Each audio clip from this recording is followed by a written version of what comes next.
สวัสดีค่ะท่านผู้ชมทุกท่านยินดีต้อนรับเข้าสู่ช่องฮกค่ะวันนี้จะพาท่านผู้ชมไปสัมผัสกับพายุลูกเห็บถล่มกรุงปักกิ่งยับวันที่13กันยายนพ.ศ. 2568กรุงปักกิ่งวินาศสันตโร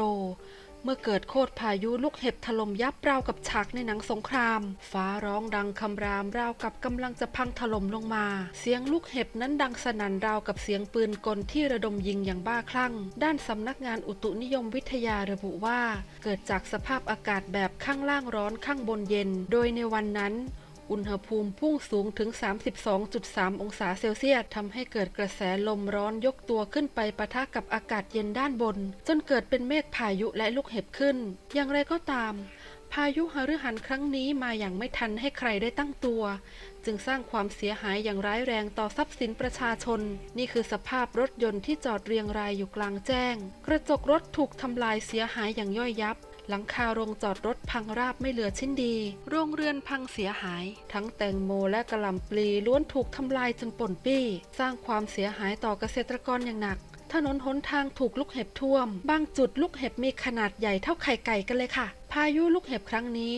มาด้วยความเร็วลมสูง 88-100 กิโลเมตรต่อชั่วโมงต้นไม้แทบจะขาดวิ่นจากแรงลมสถานการณ์จะระทึกใจเพียงไหนนั้นขอเชิญทุกท่านรับชมต่อจากนี้ค่ะสำหรับท่านผู้ชมที่รักที่ต้องการสนับสนุนสามารถโอนมาได้เลยนะคะ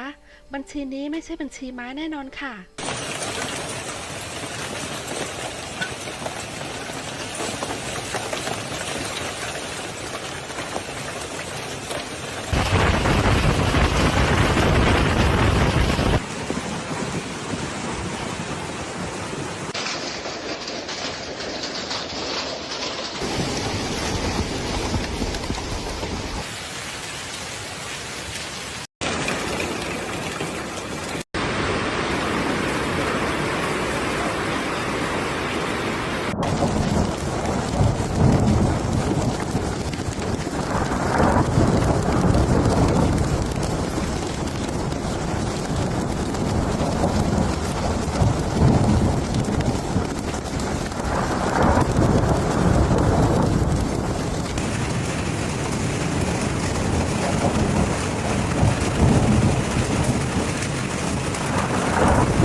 ปาดติโทพายุบักเฮ็บบ้านเมี่ยงข้าเจ้าเป็นตะยานแห้งเนาะจ้าคันตกถึกหัวคือสิโปลกปกพุ่นน่ะตกลงน้ำกระฟงดงเดงดงเดงหน่วยใหญ่คักเทิงรถเทิงบักโมกกะมุนอุยปุยหลังคากะมุนออยจังใดกะย่าให้พ่อเด้อย่านแลนหลีบ่ท่านจ้า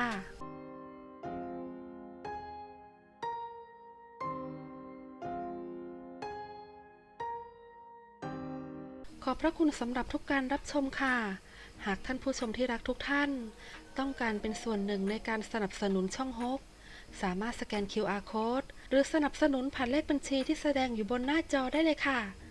ทุกๆการสนับสนุนของท่านมีความหมายต่อช่องอย่างยิ่งขอกราบขอบพระคุณคุณคำรักเป็นอย่างสูงค่ะที่ได้กรุณาให้การสนับสนุนช่องอย่างดีเยี่ยมขอให้ท่านผู้อุปการะคุณได้คืนกลับไปเป็นหมื่นเท่าค่ะตลอดจนขอบพระคุณท่านผู้ชมทุกท่านสำหรับทุกกำลังใจและความเมตตาจากทุกท่านที่มอบให้เสมอมาค่ะขอให้ความปรารถนาดีและน้ำใจที่ทุกท่านได้มอบให้ย้อนกลับไปเป็นความสุขความมั่งคั่งความสำเร็จและความปลอดภัยในทุกย่างก้าวของชีวิต